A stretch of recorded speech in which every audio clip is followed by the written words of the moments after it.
Aku tidak bisa bernapas saat melihat Rina berdiri di depan pintu kantor dengan wajah pucat pasi. Mereka memecatku Sinta karena oto pernikahan kita yang bocor, katanya dengan suara bergetar sambil tangannya mengepal erat. Hanya dalam hitungan jam oto kami berdua mengenakan gaun pengantin putih di pantai Bali itu menyebar di grup internal perusahaan seperti api di musim kemarau. Rina yang selama 3 tahun menjadi manajer pemasaran di Nusantara Inansial kini hanya bisa mengemasi barang-barangnya di bawah pengawasan security. Aku berdiri di sana tidak tahu harus berkata apa. Kami sudah merencanakan semuanya secara diam-diam, pernikahan kecil hanya keluarga dekat dan 2 sahabat, tapi entah bagaimana oto itu sampai ke tangan rekan kerjanya yang paling iri. Di dalam mobil menuju apartemen kami di kawasan Kuningan, Jakarta, Rina menatap lurus ke depan, matanya kosong. Bos bilang ini merusak citra perusahaan Sinta. Indonesia masih konservatif, mereka bilang karyawan senior tidak boleh punya citra seperti ini. Aku mencoba memegang tangannya tapi dia menarik diri pelan. Tekanan sudah mulai. Ponselku berdering terus-menerus nomor asing wartawan dari media online yang entah bagaimana sudah tahu nama kami. Sinta, tolong jangan angkat dulu, bisik Rina. Kami baru saja tiba di apartemen ketika Ibu Rina menelepon. Suaranya dingin seperti es. Rina, kamu sudah gila.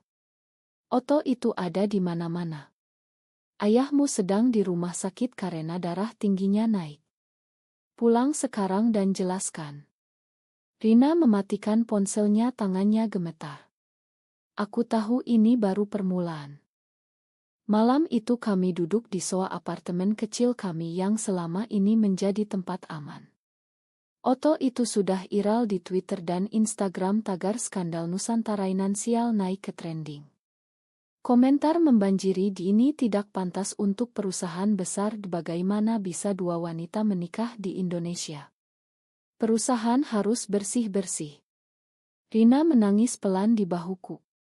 Aku sudah kerja keras, Sinta naik jabatan dari staf biasa sampai manajer.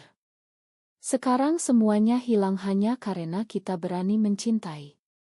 Aku memeluknya erat mencoba menenangkan, tapi di dalam hati aku juga takut. Besok pagi aku harus ke kantor hukum untuk memeriksa apakah kami bisa menuntut perusahaan karena pemecatan sepihak ini. Tapi jika kami melawan, media akan semakin gila dan keluarga kami mungkin benar-benar memutus hubungan. Pagi harinya aku bangun lebih dulu melihat Rina masih tertidur dengan mata bengkak. Aku membuka laptop dan melihat berita utama, manajer Nusantara Inansial dipecat setelah oto pernikahan sesama jenis bocor. Nama lengkap Rina sudah tersebar. Aku menutup laptop cepat, jantungku berdegup kencang. Ini bukan lagi urusan pribadi. Ini sudah menjadi skandal nasional. Ketika Rina bangun, dia langsung memeriksa ponselnya dan wajahnya semakin pucat. Sinta, ibuku mengirim pesan kalau aku tidak pulang hari ini mereka akan datang ke sini dengan polisi. Aku tahu kami harus memutuskan sekarang juga apakah kami akan diam saja atau melawan. Satu keputusan salah dan masa depan kami berdua akan hancur selamanya. Kami menghabiskan pagi itu berdebat di dapur kecil apartemen. Kita harus diam, Sinta, kata Rina, suaranya lemah. Kalau kita bicara di media, keluargaku akan semakin marah dan perusahaan mungkin akan balas dendam dengan gugatan. Tapi aku tidak bisa diam, aku melihat bagaimana Rina yang selalu kuat kini seperti boneka rusak. Kita tidak salah, Rin, kita hanya mencintai. Mereka yang salah karena memecatmu tanpa prosedur yang benar. Akhirnya kami sepakat untuk menghubungi pengacara temanku yang spesialis hak pekerja. Tapi saat kami keluar apartemen, wartawan sudah menunggu di lobi. Las kamera menyilaukan mata kami. Rina menunduk cepat, aku memeluk bahunya melindungi wajahnya dengan tanganku. Di dalam taksi menuju kantor pengacara, Rina berbisik, Sinta, aku takut kalau ini terus berlanjut aku tidak akan punya pekerjaan lagi di seluruh Jakarta. Aku tidak bisa menjawab karena aku juga takut. Di kantor pengacara Bu Dewi, seorang wanita paruh baya yang tegas, dia membaca berkas pemecatan Rina dan menggelengkan kepala. Ini jelas diskriminasi. Tapi di Indonesia kasus seperti ini sulit menang karena undang-undang masih abu-abu soal orientasi seksual. Kalau kalian mau lanjut, kita harus kumpulkan bukti bahwa Otto itu bocor dari dalam perusahaan. Rina mengangguk pelan tapi matanya penuh keraguan. Kami pulang sore hari dengan perasaan campur aduk. Malam itu keluarga Rina benar-benar datang. Ayahnya yang biasanya lembut kini berteriak di depan pintu, "Rina, kamu sudah menghancurkan nama keluarga. Pulang sekarang atau jangan pernah panggil aku ayah lagi." Rina menangis di pelukanku, pintu tetap terkunci. Tekanan semakin berat setiap jam.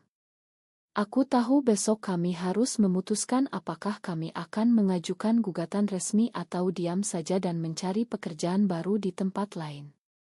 Satu pilihan salah dan kami kehilangan segalanya. Pagi berikutnya Rina memutuskan untuk diam dulu. "Kita tunggu dulu Sinta sampai angin reda," katanya sambil menyiapkan kopi untuk kami berdua. Tapi aku melihat di matanya ada api yang mulai padam. Media masih mengejar kami. Nomor telepon pribadi Rina sudah bocor di forum online. Aku harus mematikan ponselku sendiri karena ibuku juga mulai menelepon setiap jam menuntut penjelasan. "Sinta, kamu sudah dewasa, kenapa memilih jalan seperti ini? Kami malu di kampung halaman." Suara ibuku masih terngiang di telingaku. Di Indonesia keluarga adalah segalanya dan sekarang kami berdua terancam kehilangan itu semua. Kami mencoba menjalani hari seperti biasa tapi tidak ada yang normal lagi. Rina yang biasanya pergi ke kantor jam 7 pagi kini hanya duduk di sofa menatap kosong ke layar tiang menayangkan berita tentang dirinya. Mantan manajer Nusantara Finansial dikabarkan menikah sesama jenis, begitu headline-nya. Aku mencoba mengalihkan perhatiannya dengan masak makanan favoritnya, rendang daging, tapi Rina hanya makan sedikit.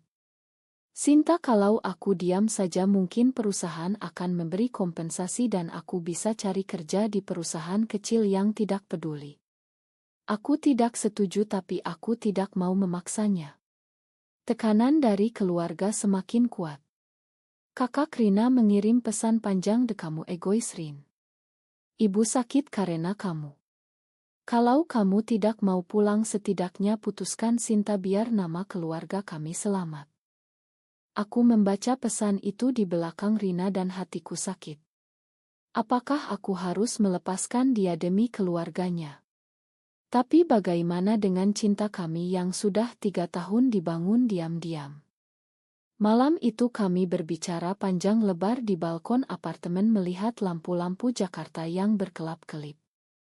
"Rin, kalau kita diam sekarang kita menang sementara tapi besok mereka akan melakukan hal yang sama kepada orang lain," kataku pelan. Rina memandangku lama lalu mengangguk. "Kamu benar Sinta. Tapi aku takut kehilangan kamu juga kalau kita melawan terlalu keras." Kami memutuskan untuk mengajukan surat tuntutan resmi besok pagi melalui Bu Dewi. Tapi sebelum tidur Rina memelukku erat dan berbisik, "Apapun yang terjadi besok janji kita tetap bersama ya." Aku mengangguk tapi di dalam hati aku tahu besok adalah hari yang akan mengubah segalanya. Pagi harinya saat kami tiba di kantor pengacara, Bu Dewi sudah menunggu dengan wajah serius. "Ada kabar buruk. Perusahaan sudah mengeluarkan pernyataan resmi bahwa pemecatan Rina karena pelanggaran kode etik bukan diskriminasi. Mereka punya saksi yang bilang Rina sering membawa kamu ke acara kantor secara diam-diam." Aku terkejut. Itu bohong besar. Kami hanya pernah makan malam kantor sekali dan itu pun dengan rekan lain. Media langsung bereaksi, berita baru muncul, Nusantara Finansial bantah tuduhan diskriminasi. Tekanan semakin besar. Keluargaku sendiri mulai menjauh. Ayahku yang pensiunan tentara mengirim pesan singkat, "Sinta, jangan bawa nama keluarga kami ke lumpur." Di tengah kekacauan itu seorang jurnalis senior dari salah satu stasiun nasional menghubungi kami. "Kami ingin wawancara eksklusi dengan kalian berdua. Ini kesempatan untuk cerita dari sudut pandang kalian." Rina ragu-ragu, tapi aku melihat ini sebagai peluang. Kalau kita diam terus, Rin, kita kalah selamanya. Akhirnya setelah berdebat berjam-jam kami setuju untuk wawancara, tapi hanya audio dulu, tidak wajah. Tapi saat rekaman selesai aku tahu risiko besar. Keluarga Rina akan semakin marah dan perusahaan mungkin akan balas dengan gugatan balik. Malam itu kami tidur dengan gelisah. Rina berbalik badan terus-menerus. Aku memegang tangannya erat berharap keputusan kami benar. 3 hari kemudian wawancara itu bocor ke publik meski kami minta dirahasiakan. Judul beritanya, "Pacar Manajer Dipecat, Ungkap Tekanan di Nusantara Inansial." Komentar publik terbelah, sebagian mendukung kami, sebagian mengecam. "Ini pembelaan diri yang murahan," kata satu komentar. "Mereka berdua berani sekali di negara ini." Rina mulai menerima ancaman melalui pesan pribadi. "Kamu merusak citra Islam di Indonesia," begitu salah satunya. Aku merasa bersalah karena mendorongnya bicara. Tapi Rina memelukku dan berkata, "Kita sudah mulai, Sinta. Sekarang kita tidak bisa mundur." Tekanan dari keluarga mencapai puncak. Ibu Rina datang sendiri ke apartemen dengan mata merah. "Rina, kalau kamu tidak berhenti sekarang, ayahmu bisa kena serangan jantung." Rina menangis tapi tetap tegar. "Ma, aku mencintai Sinta. Ini bukan pilihan, ini hidupku." Kami menghabiskan malam itu dengan menangis bersama. Besok adalah hari ke-10 sejak pemecatan dan kami harus mempersiapkan sidang pertama di Pengadilan Hubungan Industrial. Bu Dewi bilang peluang menang kecil, tapi setidaknya kami bisa dapat kompensasi. Aku melihat Rina semakin kurus karena stres. Aku memasak sup ayam awritnya berharap dia makan. "Sinta, aku takut kalau kita kalah aku tidak akan punya masa depan," katanya pelan. Aku memeluknya erat. "Kita akan menang, Rin. Karena kita bersama." Tapi di dalam hati aku tahu ini baru awal dari perang yang lebih besar. Media semakin gila dan sekarang nama keluarga kami berdua sudah jadi bahan omongan tetangga di kampung halaman masing-masing. Sidang pertama berlangsung tegang di Pengadilan Hubungan Industrial Jakarta. Rina duduk di sebelahku, tangannya dingin. Perusahaan mengirim tim lawyer berjumlah 5 orang, semua berpakaian rapi dan percaya diri. Hakim membaca tuduhan pemecatan tanpa prosedur yang benar.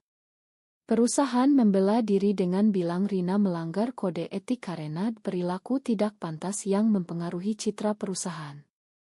Aku melihat Rina menunduk saat foto pernikahan kami ditampilkan di layar. "Ini bukti bahwa karyawan tersebut tidak sesuai dengan nilai-nilai perusahaan," kata lawyer mereka. Bu Dewi membantah keras, "Ini diskriminasi murni berdasarkan orientasi seksual yang dilindungi oleh Konvensi ILO yang sudah diratifikasi Indonesia." Sidang berlangsung 4 jam dan berakhir dengan penundaan. Di luar ruang sidang wartawan menunggu. Kami keluar lewat pintu belakang, tapi tetap saja foto kami diambil dari kejauhan. Malam itu berita utama lagi, sidang pemecatan manajer lesbian berlangsung ricuh. Keluarga Rina semakin marah. Kakaknya menelepon, "Kamu bawa nama besar keluarga kami ke pengadilan, Rin. Berhenti sekarang." Rina mematikan ponselnya dan menangis di pelukanku. Aku tahu dia hampir menyerah. "Sinta, mungkin kita salah memilih jalan ini. Aku sudah kehilangan pekerjaan, keluarga, dan sekarang reputasiku hancur." Aku mengusap rambutnya pelan. "Kita tidak salah, Rin. Kita hanya ingin keadilan." Tapi tekanan tidak berhenti. Keesokan harinya akun media sosial Rina dibanjiri hate comment. Bahkan teman-teman lamanya mulai menjauh. Salah satu sahabatnya yang dulu mendukung pernikahan kami sekarang menulis di Instagram, "Aku tidak tahu kalau Rina seperti ini." Rina membaca itu dan langsung memblokir semua media sosialnya. Aku melihat dia semakin menarik diri. Di apartemen kami yang dulu hangat kini terasa dingin dan sepi. Aku mencoba mengajaknya jalan-jalan ke Taman Suropati tapi Rina menolak. "Sinta, aku malu ketemu orang." Tekanan dari keluargaku juga datang. Adikku mengirim pesan, "Kak, jangan bikin ibu nangis terus. Pulang ke Surabaya saja dan lupakan Rina." Aku tidak menjawab tapi hatiku hancur. Hari ke-15 sejak pemecatan ada perkembangan baru. Seorang mantan karyawan Nusantara Inansial yang dipecat tahun lalu menghubungi Bu Dewi. Dia punya bukti chat internal di mana atasan Rina sengaja membocorkan foto itu untuk membersihkan posisi manajer. "Ini kesempatan besar," kata Bu Dewi di telepon. Rina ragu. "Kalau kita pakai bukti ini perusahaan akan semakin marah, Sinta. Mereka punya uang dan koneksi." Aku memegang tangannya. "Ini saatnya, Rin. Kalau kita diam mereka menang." Akhirnya kami memutuskan untuk melampirkan bukti itu ke sidang berikutnya. Tapi malam itu Rina tidak bisa tidur. Dia berjalan mondar-mandir di ruang tamu.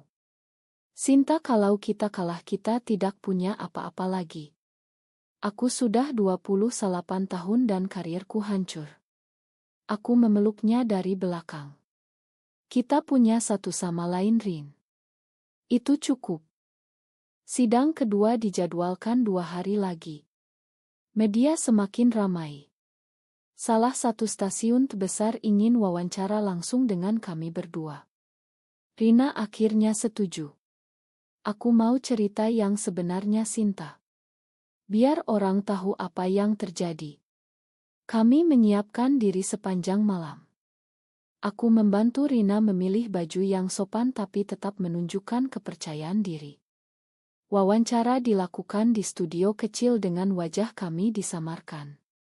Rina berbicara dengan suara tegar, "Saya dipecat bukan karena kinerja tapi karena cinta saya kepada sesama wanita.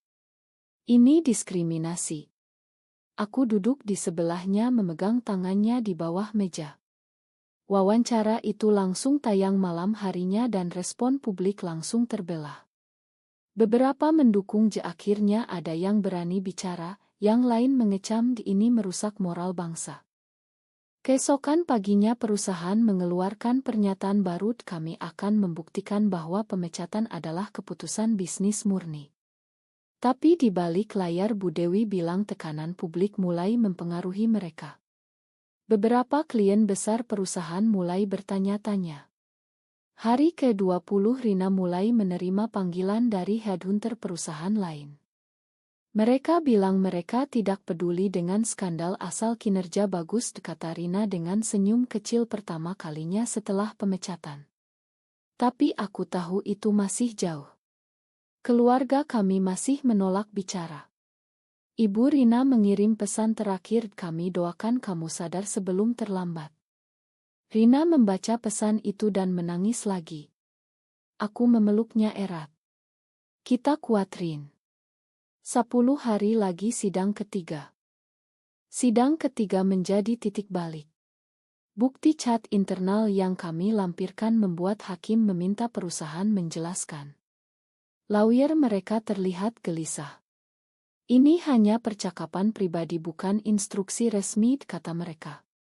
Tapi hakim tampak tidak puas. Di luar ruangan wartawan semakin banyak. Salah satu dari mereka mendekati kami, "Bu Rina, apa benar perusahaan sengaja membocorkan foto untuk menutupi masalah internal lain?" Rina hanya tersenyum tipis, "Tunggu saja putusan sidang." Malam itu kami merayakan kecil di apartemen. Aku masak nasi goreng spesial dan Rina membuka sebotol jus jeruk. "Sinta, mungkin kita punya harapan," katanya sambil tersenyum lemah. Tapi pagi berikutnya bencana baru datang. Ayah Rina masuk rumah sakit karena serangan jantung. Berita itu langsung sampai ke kami melalui kakaknya. Ini karena kamu, Rin. Kamu bikin ayah sakit. Rina langsung pucat. Kami bergegas ke rumah sakit di Depok. Di sana Ibu Rina menatap kami dengan mata penuh kebencian. Pergi kalian berdua. Jangan dekat-dekat ayahmu lagi.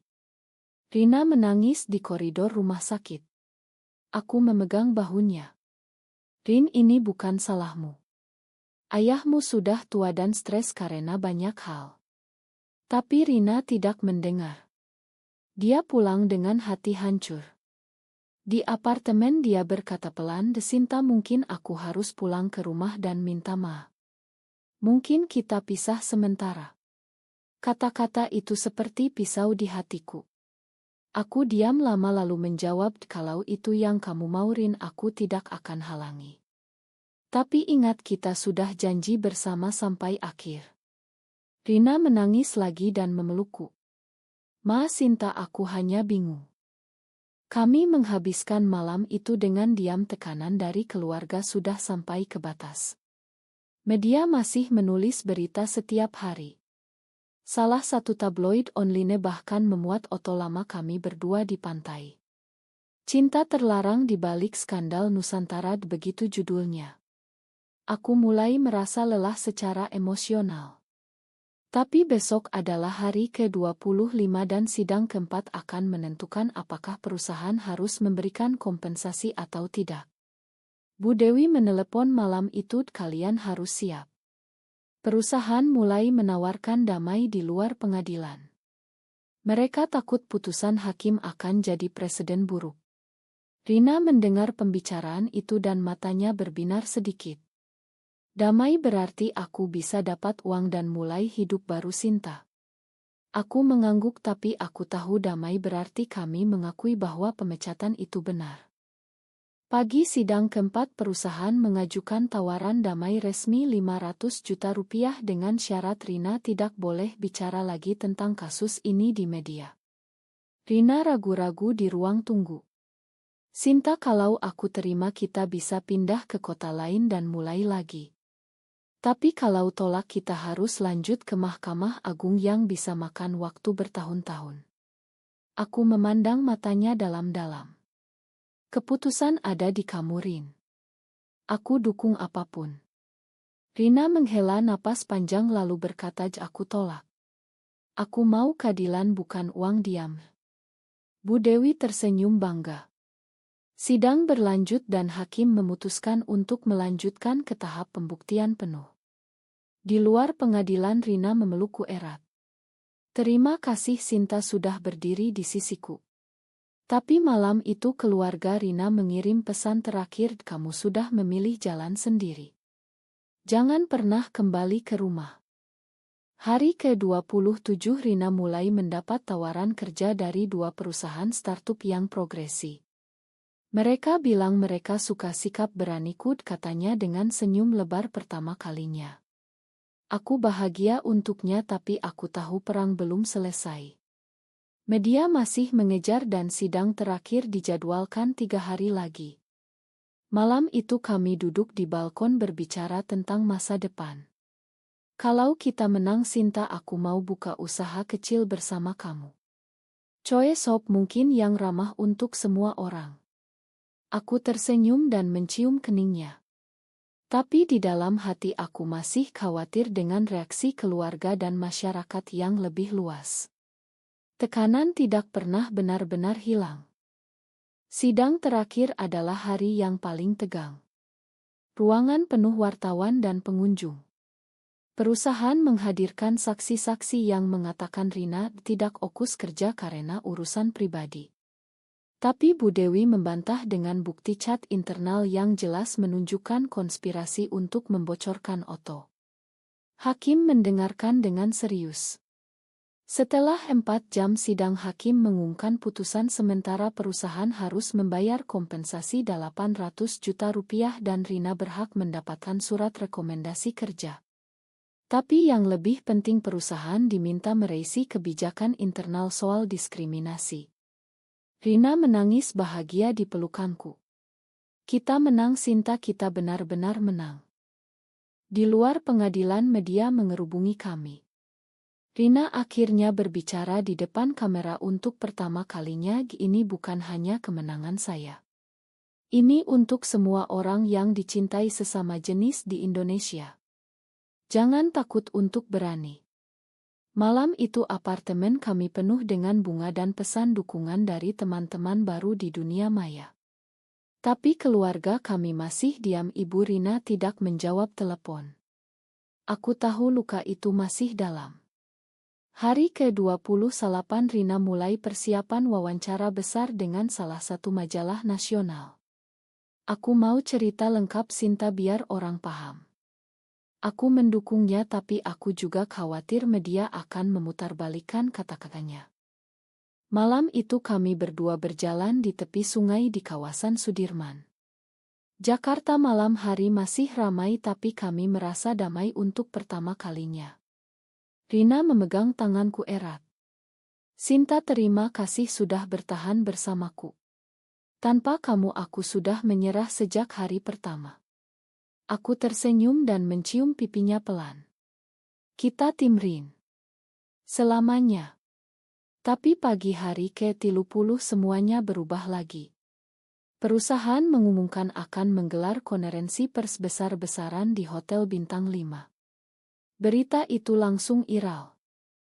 Nusantara Inansial gelar konferensi pers soal kasus pemecatan manajer lesbian. Rina dan aku saling pandang tidak percaya. Mereka mau apa lagi Sinta? Tanyanya gelisah. Kami menonton konferensi pers itu secara live di laptop. Direktur utama perusahaan naik ke panggung dengan wajah serius. Kami mengakui telah melakukan kesalahan dalam menangani kasus Ibu Rina. Pemecatan tersebut tidak sesuai prosedur dan kami meminta maaf secara terbuka. Ruangan konferensi hening sejenak lalu sorak-sorai kecil terdengar dari beberapa jurnalis. Direktur melanjutkan, kami juga akan merevisi kebijakan internal dan memberikan kompensasi tambahan serta posisi baru bagi Ibu Rina jika ia bersedia kembali. Rina menutup mulutnya dengan tangan. Aku memeluknya erat. Kamu lihat Rin. Keberanian kita berhasil. Tapi Rina masih menangis. Sinta, ini terlalu cepat. Keluargaku pasti masih marah. Konferensi pers itu menjadi headline semua media sore harinya. Tagar Nusantara Inansial trending di seluruh Indonesia. Banyak netizen memuji keberanian Rina. Tapi di tengah kegembiraan itu telepon dari Ibu Rina masuk. Suaranya pelan, Rina, Ibu minta maaf. Ayah sudah sadar dan ingin bertemu kamu. Rina menangis lagi, kali ini karena bahagia. Kami berdua memeluk erat di soa. Hari ke-30 berakhir dengan harapan baru. Tapi aku tahu perjalanan masih panjang. Masyarakat Indonesia masih banyak yang belum menerima tapi setidaknya kami sudah membuka jalan. 3 hari setelah konferensi pers Rina resmi menerima surat resmi dan tawaran posisi baru di divisi lain perusahaan yang sama dengan gaji lebih tinggi. Tapi dia memilih menolak dengan sopan. Sinta, aku mau mulai yang baru bersama kamu, katanya sambil tersenyum. Kami memutuskan untuk membuka coe shop kecil di kawasan Kemang yang ramah untuk semua kalangan. Keluarga Rina akhirnya datang ke apartemen kami. Ayahnya memeluk Rina dengan mata berkaca-kaca. Makan ayah, Rin. Ayah butuh waktu untuk mengerti. Ibu Rina memelukku juga untuk pertama kalinya. Terima kasih sudah menjaga anak Ibu Sinta. Air mata kami semua jatuh. Tekanan yang selama 30 hari mengimpit kini mulai mereda. Tapi tidak semua berakhir bahagia. Beberapa keluarga besar masih menolak bicara dengan kami. Beberapa teman lama menghilang selamanya. Rina kadang masih mendapat komentar kasar di jalan. Tapi kami belajar untuk kuat. Choe shop kami dibuka 2 bulan kemudian dan langsung ramai. Banyak pasangan sesama jenis datang dan berterima kasih karena kami berani. Aku melihat Rina tersenyum setiap hari lagi. Suatu malam di balkon apartemen baru kami yang lebih besar, Rina memegang tanganku dan berkata, "Sinta, kalau dulu kita memilih diam mungkin kita masih selamat, tapi kita tidak akan bahagia seperti sekarang." Aku mengangguk. Keberanian memang mahal, tapi diam juga punya harga yang lebih mahal lagi. Sekarang 30 hari setelah pemecatan itu terasa seperti mimpi buruk yang berubah jadi pelajaran hidup. Media masih sesekali menulis tentang kami, tapi nada beritanya sudah berbeda. Kisah cinta lesbian yang mengubah kebijakan perusahaan besar. Rina dan aku masih bersama lebih kuat dari sebelumnya. Kami belajar bahwa melindungi orang yang kita cintai kadang berarti harus melawan dunia. Dan di Indonesia yang masih konservatif itu adalah pilihan yang berani. Apakah keberanian untuk berbicara dan melawan sistem itu selalu benar, atau ada kalanya diam adalah pilihan yang lebih bijak? Benar atau salah?